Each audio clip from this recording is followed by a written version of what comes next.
Hi guys, welcome back to my channel. So in today's video we are going to talk about a few books that are small, fast to read and very interesting as well. These books are usually for the ones who are kind of really just starting their bookish journey, or maybe if you are going through a reading slump, a bad reading slump. So these books can help you get out of it. So the first book we are going to talk about is Independence by Chitta Banerjee Divakaruni. Now I have read two of her other books, that is Palace of Illusions and Forest of Enchantments. A lot of people talk about those books, but I don't really see many people talking about Independence. I don't know why it is such a good read. It's set in pre-partition, partition and post-partition era, just a few years, and it follows a family, if I'm being honest, although the synopsis says it follows the three sisters only, but I feel like we are following the whole family. So here is Dr. Nobukumar Ganguly. He's a doctor and he has three daughters. Priya, who is youngest and most alike with her father, she wants to be a doctor and she's very idealistic. She has her own principles of life and she kind of is not afraid to be against social norms to actually achieve what she wants. She also has a romantic angle with Amit. She's the youngest daughter. Then we have Jamini, the middle daughter. Now she kind of has a physical disability, if we can put it that way, and she is very dutiful. She is kind of shy. She is not that confident in herself, and she helps her mother. She is also very skilled in a lot of things, household things, and she is also helping her mother in the little business. So that is about Jamini, and she also kind of has a soft spot for Amit. Now that is kind of a love triangle there, and a lot of things happen, some good, some for bad. But that is the real beauty about human complexes and human mindset. So I always feel very much into reading such books just to get an insight of what might a person be thinking while doing such things or talking about such things. You'll know very well when you read this book. Then we have the eldest daughter, who is very beautiful, like the whole town knows about her beauty. And she falls in love with a Muslim guy, Raza. And he is from the Muslim League. Now, a lot of political things are happening, a lot of familiar things are happening. This is a very fast-paced, plot-oriented book. Now, you don't really just, you turn a page, the chapter ends, and you can't really stop. You just read it in one sitting, if at all. I read it in 2 days, but that was because I went to college, came back, then started reading. So that was what I was doing. But if you have a whole free day, I think it's very much possible to complete this book. It's not even 300 pages long. I think it's around 260 or 280 pages long. And there are many shorter chapters as well. I think it would be a very, very good read. Alright, so the next book is very close to my heart and again, a very easy read, a very fast read. Till the Last Breath by Durjoy Datta. Now, many people say he is an overrated writer, and I cannot really take sides because I have not really read much of his books. But this book I read around 2 years ago, and I really, really loved it. I just loved it so much with the whole of my heart that it is one of my favorite books now. This is a very simple book. We kind of know the whole story. Like when you read the synopsis, you kind of know the whole story, but still there is something about his writing and something about each character and their mindsets and what they are saying, what they are doing, what the situation is at the moment that just makes you want to keep going with the book. So we have two patients. One is a 19-year-old girl who has a terminal disease and her name is Piyu, if I'm not wrong. I had read it 2 years ago. I really don't remember right now. I think her name is Piyu. And there's this other Dushyant who is another patient. He's a 25-year-old drug addict, and these two patients kind of share a room, share a ward. And now the problem is, I won't call it a problem, but they are contrasting worlds. 19-year-old girl, Piyu, she has a whole dream in front of her. She wants to live, she wants to do these things, and she wants to be famous, she wants to do something in the medical field. And she had her dreams, and she was a very gifted student as well, but things turn out this way and she just does not know what to do now. And she is like really hoping that some miracle happens, and each breath she takes is like a blessing to her. Whereas this other guy is like, he is done with his life. He has no interest in living, he has no one to turn to. He's like, the sooner the better. It's his mindset.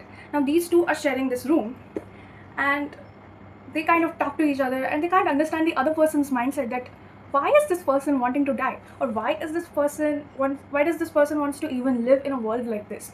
these two come from entirely different worlds and they are stuck together. And that is not even the whole point. There are these other two doctors, Dr. Arman and Dr. Radhika.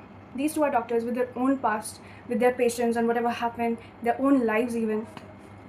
And they are given this case of these patients. And no matter how these doctors try to think that it's not my personal life, I can't be attached to this patient personally, but it's not really possible. Like, both the doctors are trying their level best to do something for these patients, and these patients are trying their level best in their own fields, like whatever they want to, and this whole thing is happening and no one really knows what happens in the next chapter. Anything can happen in the next chapter. A very good news, a very bad news, a miracle, or just a terminal. And this is like a very, very good read. I cannot not recommend this book to anyone. Like, if you are really going through a reading slump, or if you are not sure if you are a reader material or not, just read this book and then come back to me and tell me if you are or not. Okay, so another book that is really close to my heart is After the Quake by Haruki Murakami. Now, I love this book so much that I gave it away to my best friend for her to read, and it's not with me right now.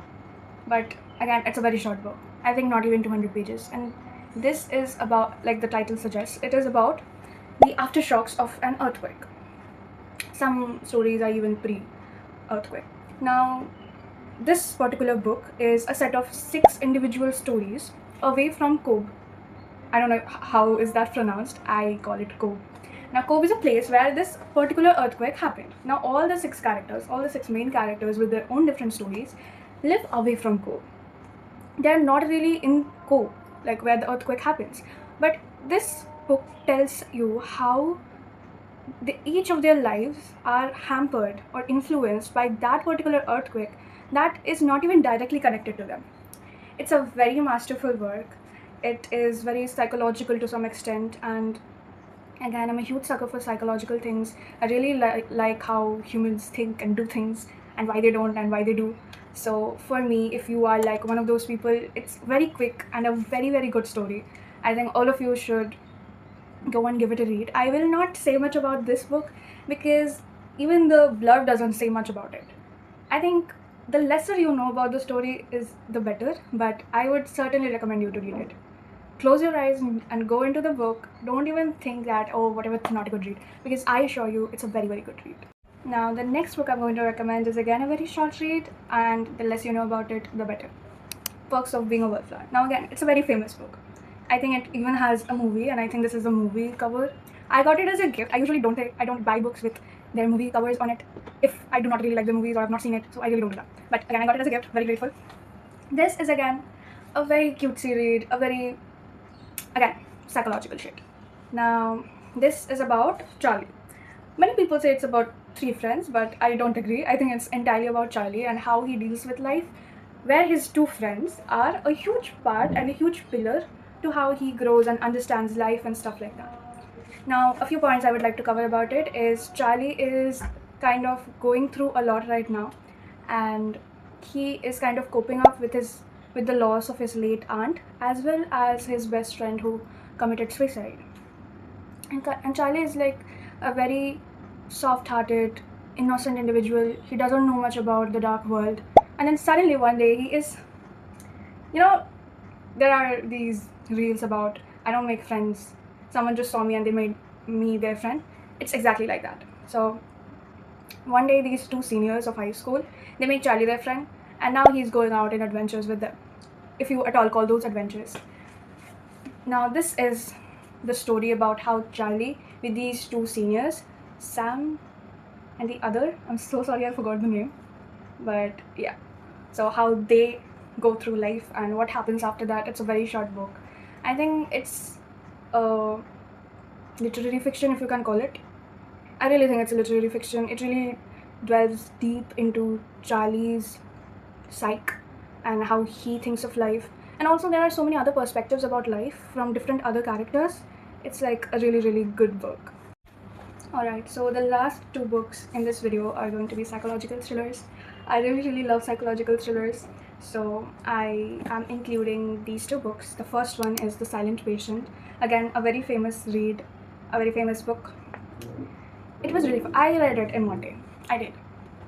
and it was 3 at night, and I could not believe what was happening, and it's such a good read. I can't explain.